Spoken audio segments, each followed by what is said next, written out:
Eu vou convidar agora, então, para a nossa próxima apresentação, o Mário Moreira. O Mário, ele é graduado em Serviço Social e ele é mestre em saúde, né? Eh, em me- eh, e atualmente, né, ele trabalha com diferentes, já teve uma série de cargos aqui, especializações, né?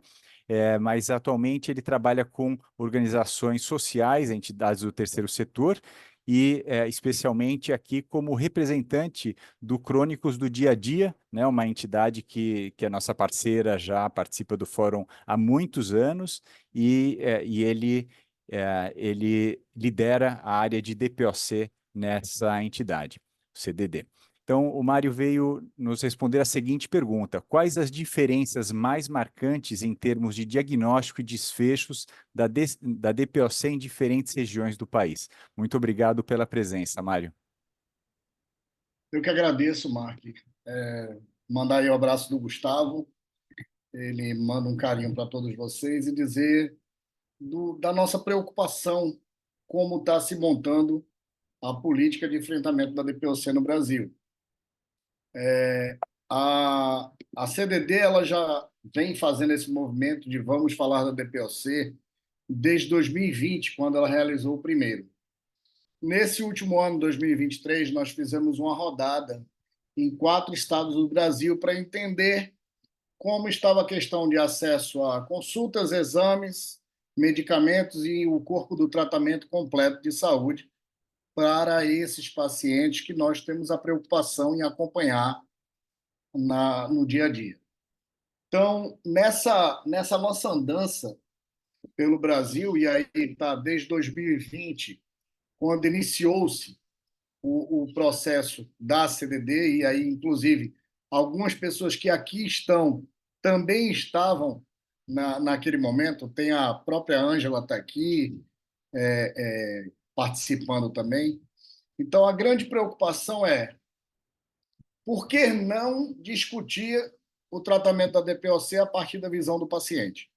Por que não trazer a necessidade do paciente? E aí você fala uma questão, eu fui gestor durante 25 anos em saúde pública. Então, eu passei por diversos cargos de gestão e a minha preocupação sempre era o paciente. E eu fui ocupar a assistência farmacêutica de Pernambuco, sem ser farmacêutico, era para passar 6 meses, passei 6 anos. Por quê? Porque eu me aproximei das entidades, porque eu me aproximei dos pacientes, porque eu me aproximei da discussão e da incorporação de protocolos próprios a nível estadual. Então, a CDD, desde 2020, ela já trazia essa bandeira. E eu vinha como colaborador da CDD e, nesse momento, o Gustavo disse, está faltando alguma coisa nessa discussão. Está faltando a visão do gestor público. E aí foi quando ele me convidou para fazer parte da CDD e eu estou aí nessa luta do terceiro setor, nesse momento, trazendo o que eu tenho de história para dentro da visão da necessidade do paciente, que é uma coisa que eu milito há muito tempo. Então, nessa discussão já de 2020, já se trazia acesso a medicamento, acesso a um atendimento humanizado, revisão de protocolo e outras necessidades. E a gente já está em 23 e discutindo as mesmas coisas. Ângela, Vandilson e Paulo trouxeram questões de mortalidade, de morbimortalidade, questões de crescimento de custos acima de tudo, e uma grande preocupação. A gente precisa atualizar os protocolos nacionais diante das diretrizes nacionais. Né? Nós temos hoje uma diferença de tratamento, o protocolo do Ministério ele deixa muitas lacunas e aí cada estado tem atuado de acordo com as suas necessidades. Então, se a gente for olhar hoje, a gente tem no Sistema Único de Saúde 3 preceitos básicos. O preceito da equidade, que é trabalhar quem mais necessita com as melhores opções e oportunidades de saúde. O princípio da universalidade, que a gente não vê fronteiras ou distinções. E o princípio da integralidade, que é buscar a atenção integral da saúde, desde a sua menor à sua maior necessidade dentro do sistema.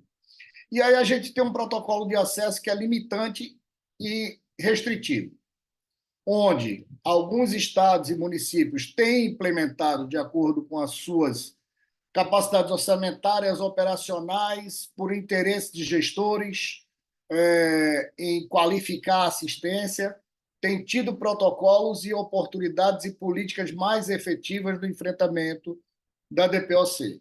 E a gente olha, nós passamos 2 anos de pandemia, onde a grande preocupação eram as doenças respiratórias.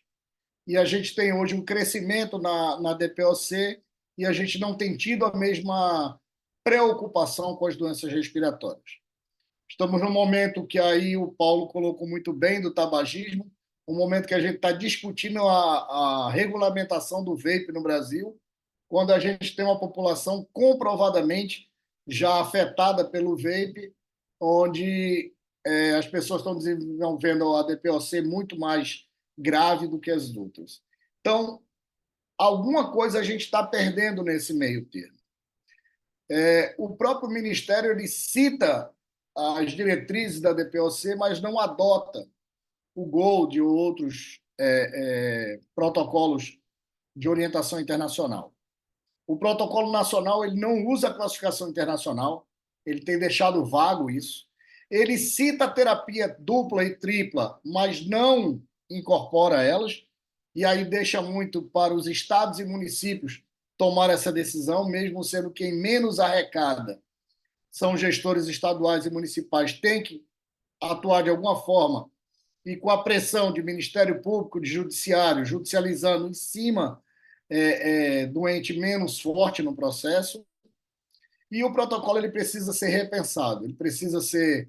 Isso, inclusive, está sendo discutido no Congresso Nacional, uma atualização do protocolo DPOC a cada 2 anos ou a cada ano, que isso já é regra, isso já é lei. Outro problema que nós temos é a baixa participação nas consultas públicas, não só dos profissionais de saúde, mas dos pacientes também, que aí gera uma falta de mobilização e de visibilidade na necessidade de revisão desses protocolos. Nas nossas andanças pelo Brasil, nós verificamos a diferença entre 4 estados. E, só para vocês terem ideia, num dos estados eles diziam que não tinham problema com espirometria, mas eles também não renovavam as LMEs se não fosse pelos pneumologistas. E eles não tinham fila de regulação para pneumologia. Então, na conversa, a gente mostrou alguns exemplos de Goiás, Minas, Pernambuco, que faziam a renovação com médicos generalistas do PSF anualmente, e isso aí permitiu a renovação automática desses pacientes a cada 6 meses, tendo eles que passar uma vez pelo pneumologista. Nós tivemos uma discussão em outro estado onde houve a incorporação da terapia tripla. Nós tivemos uma série de questões que envolveram o acesso do paciente, acesso a novas tecnologias. Então, se a gente começar a reivindicar e a discutir com os gestores, o gestor ele é parceiro, ele é sensível, só que ele tem 300 doenças para tomar conta e, às vezes, uma só, se não tiver uma ebulição, um movimento positivo e propositivo de ajuda a esse gestor, ele não vai conseguir ver a doença com tanto afinco. Então, dessa forma, nós trabalhamos um gestor, um profissional de saúde, de um serviço de referência, a sociedade civil organizada, juntando forças, a gente consegue mobilizar e modificar algumas questões que às vezes são simples, notórias e tranquilas de serem modificadas. Então, essa nossa rodada pelo Brasil permitiu isso e a gente vai continuar esse ano a desenvolver esse trabalho de forma muito propositiva, porque dos 4 estados que nós visitamos, 3 tiveram algumas mudanças importantes e significativas.